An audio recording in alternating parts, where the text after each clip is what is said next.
We're told that no police are on the scene right now. And Dave, we can actually see people. Yeah, they're just picking.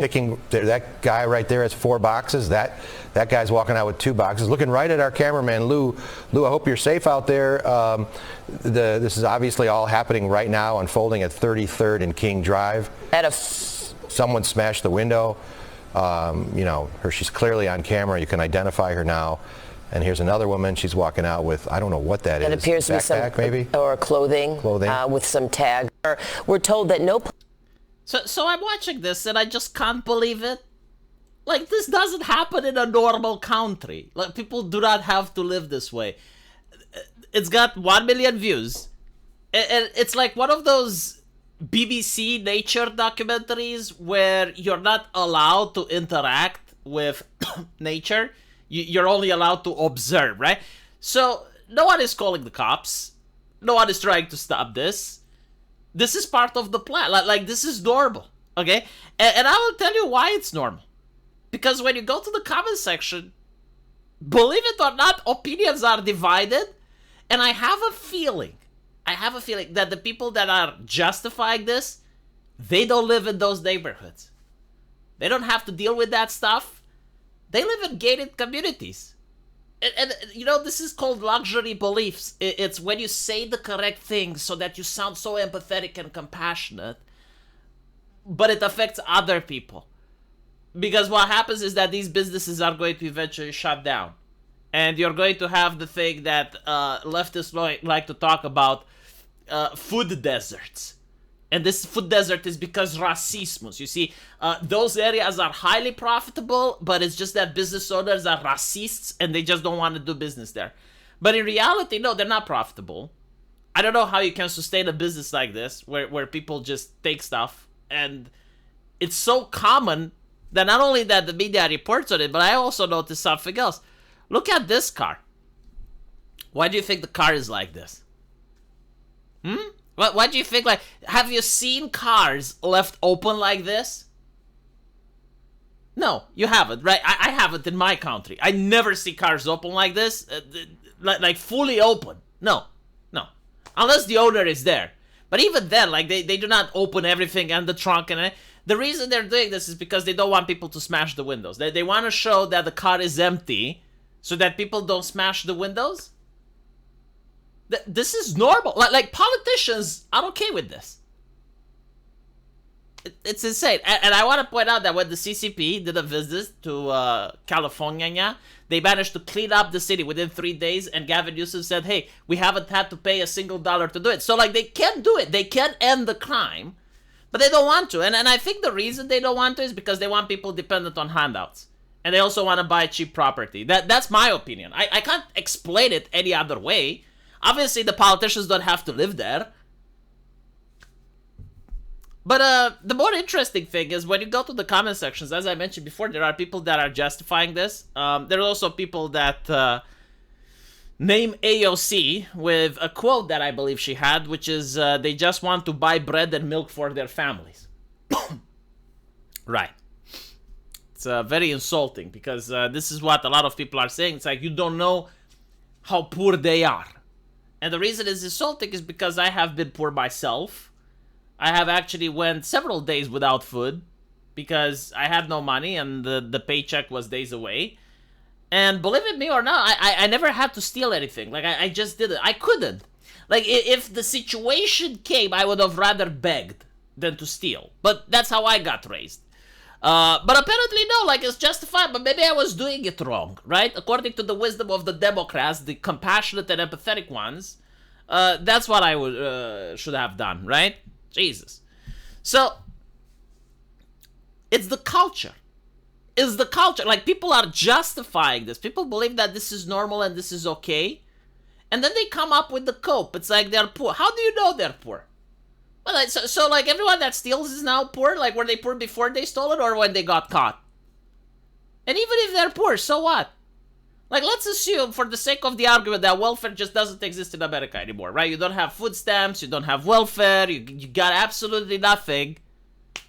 Why do you have to steal, though? It's bewildering. Like, they do not understand that this is what actually causes the poverty. Because when you steal from stores like this, stores end up closing down, and many of them have, much to the dismay and horror of the Democrat politicians. And those stores were employing members of the community. Like you do not go from a different state in order to find a job at one of these convenience stores. No, they're hiring from within the neighborhoods. They're hiring from within the community. Now, if you manage to scare off all the businesses away, because I'm willing to bet, like, all these people that are justifying the theft, they're not willing to open a business there. So if no one opens businesses there, and you actually end up being born within that community, even if you want to be law-abiding, what job are you going to get? Where are you going to get employed? What are you going to do for a living? Right? Like, of course gangs are going to take over, and the only prospect is going to be gangs. It's so basic bitch human nature that I generally do not understand it. Like how does it even get to this point? And you need to understand, in 2016 this wasn't the case, and it's not only this as a problem, but they're not trying to find solutions for it. And worse off, they would be fine if this expands in other places of the US. It's insane. And when people do find solutions for it, like there were a couple of shops that decided to hire private security with guns, they said that no, they're not allowed. They wanted to pass the legislation. I don't even know if the law passed, but I know that they wanted to pass to make sure that the guards do not carry guns. So like, what do you do then? Well, apparently you call the cops, which aren't coming, right? I mean, if even the media is filming while it's happening and nothing is done, I don't know what else to say. So, the cops aren't coming. You're not allowed to defend your store. Apparently, they want to pass a law so that you can't even close your store. Like, you gotta give a 90 days notice or some shit. Like, this is insane. Like, they're going to end up without anyone doing business there.